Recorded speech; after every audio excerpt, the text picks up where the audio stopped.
Danai, how is Michonne doing now with suffering the loss of her best friend, Andrea? Well, I think it's an interesting thing because at the end of the season they had been estranged, and I think that there was that experience within the moment when they did get to at least reconcile before they before Andrea died.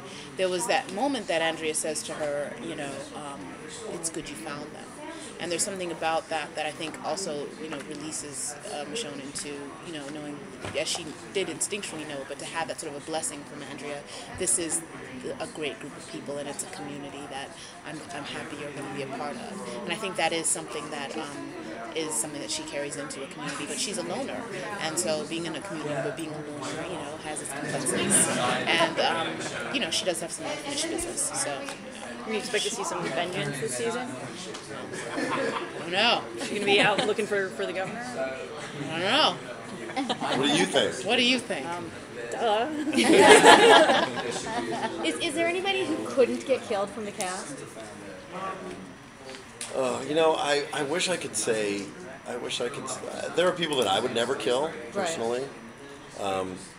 Because when the trailer played, we worked really hard on the trailer to tell the story that we wanted to tell, and what I responded to is the first shot when you see Daryl pounding on the front of the big spot and you see our characters.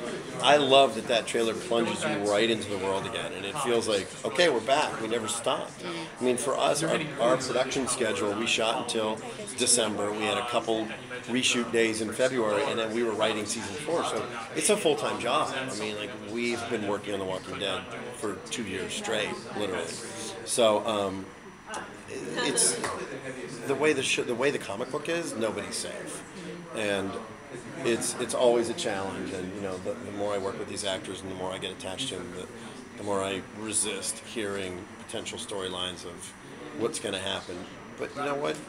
Scott Gimple is a great storyteller, and when he pitches ideas, they always are grounded in what's best for the story.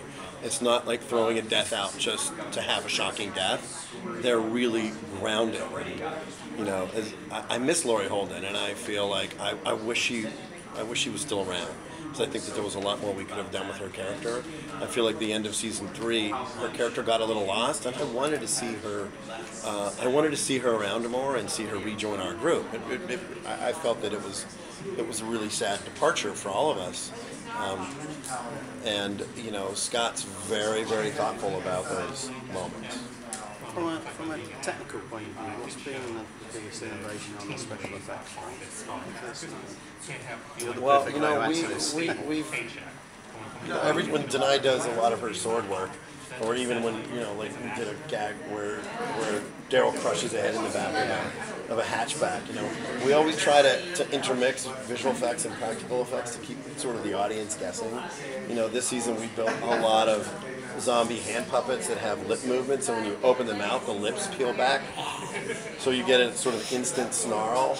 And every episode I shoot, there's puppets, and we use every trick in the book. There's an action sequence in one that should have taken 3 months to shoot, and we shot it in 2 days.